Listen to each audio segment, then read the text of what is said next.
Shewe mosli amo yite, oh mosli amo yite.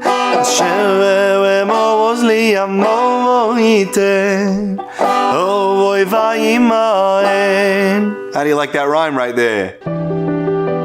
The bottom line is that a Yid has a lot more strength than he knows about. Nishmas Yisrael is on fire with strength, with oiz, Hashem oiz la'amo yitain. A lot of times we're miyayish on ourselves, we give up on ourselves. Listen, we base things off statistics. So I failed this many times. Tachlis is that we have koiches and we got to tap into those koiches and b'tachbulos tasam al-chama and we're going to make it happen.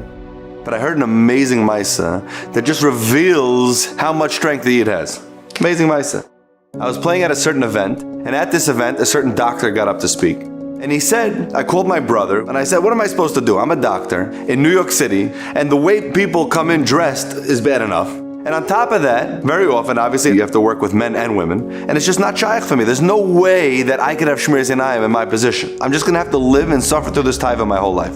His brother told him, you're a doctor, and you have this issue, that's mamash, a beferish gemara in tainis. There was a Yid, and he was a doctor, and his name was Abba Umna. And the tzaddikim in the Gemara were made about him that every single morning, a baskol came out from Shemayim and said, Shalom Aleichem Abba Umna. Can you imagine? He must have been a heilige Yid, a holy man. What did he do to make him zoichet to receive a baskol every morning? Shalom Aleichem Abba Umna. So the Gemara says, in one of the reasons, that he had a unique technique in his office.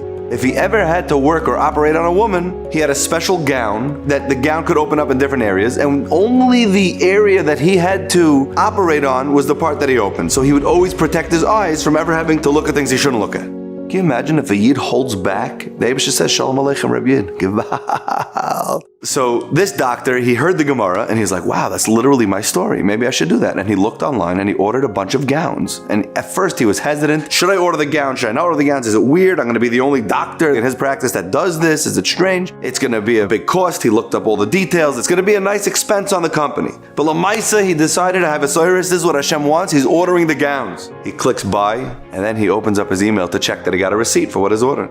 The first email that came in, Rabbi Shai, the first email that came in before the receipt was an email that said that the government had forgiven a certain loan that he was working on for months to try to get it forgiven. It was a big chunk of money that he was going to have to owe, and it was forgiven. The loan was forgiven. Unbelievable. He made a move. He was Moshe Nefesh for the Reibishten, even though he wasn't sure how it would affect his business. Boom, he saw Shefa come right in. And he was standing there and he told the Oilam, to this day, if a woman comes in, they put on the gown, and I only saw success in my business. And I found a way to even make it happen in a place where it's hard to make it happen. The Eibishter is going to tell you, Shalom Aleichem Reb Yid. All you got to do is hold back a little bit. L'chaim Tovim.